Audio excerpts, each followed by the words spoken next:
Le but de cet exercice est de comprendre qu'est-ce que c'est qu'un référentiel accéléré et quelle est son influence sur les forces d'un système.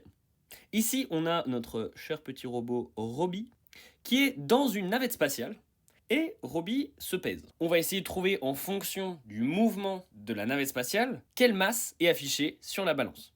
De base, Roby, il pèse 100 kg.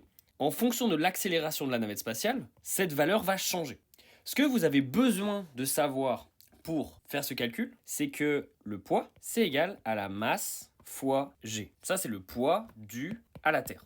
En plus de ça, vient se rajouter une force inertielle. Et les forces inertielles, c'est égal à moins la masse de l'objet qu'on est en train d'étudier, fois l'accélération du référentiel. Le référentiel, c'est là où on pose la caméra. Donc si vous posez votre caméra sur la navette spatiale, qui sera un référentiel accéléré, il faudra ajouter cette force lorsque vous ferez la seconde loi de Newton.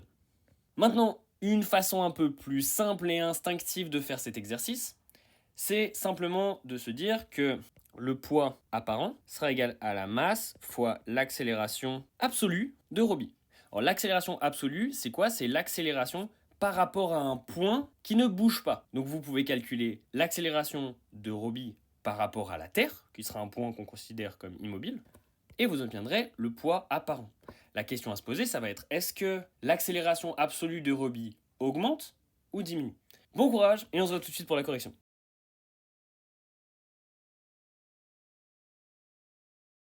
Pour la correction de la situation numéro 1, quand la station spatiale est à l'équilibre, ça veut dire qu'elle n'a pas d'accélération, on a la seule force qui s'applique sur notre robot qui est le poids dû à la Terre, c'est donc égal à mg. Notre cher robot vaut 100 kg, g égale à 9,8, ça nous fait 980 newtons de force appliquée sur la balance. Maintenant, ce qu'on voit s'afficher sur la balance, c'est un nombre de kilogrammes, donc il faut qu'on divise par g, et ça nous donne 100 kg, le poids du robot de base. Donc c'était assez évident que quand il n'y a pas d'accélération, notre robot qui vaut 100 kg voit s'afficher 100 kg sur la balance.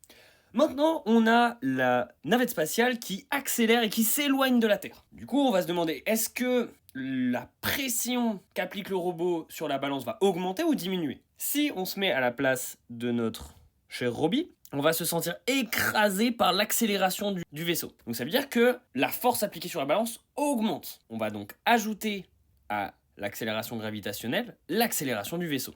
Ce qui nous donne, si on refait le même calcul qu'avant, une masse affichée de 120 kg. Maintenant, dans la troisième situation, on a la navette spatiale qui décélère. Donc ça veut dire qu'elle a une accélération vers la Terre, dans le même sens que G. Donc cette fois-ci, si on était Roby, on serait propulsé vers l'avant. Donc ça veut dire que la pression appliquée sur la balance serait plus faible.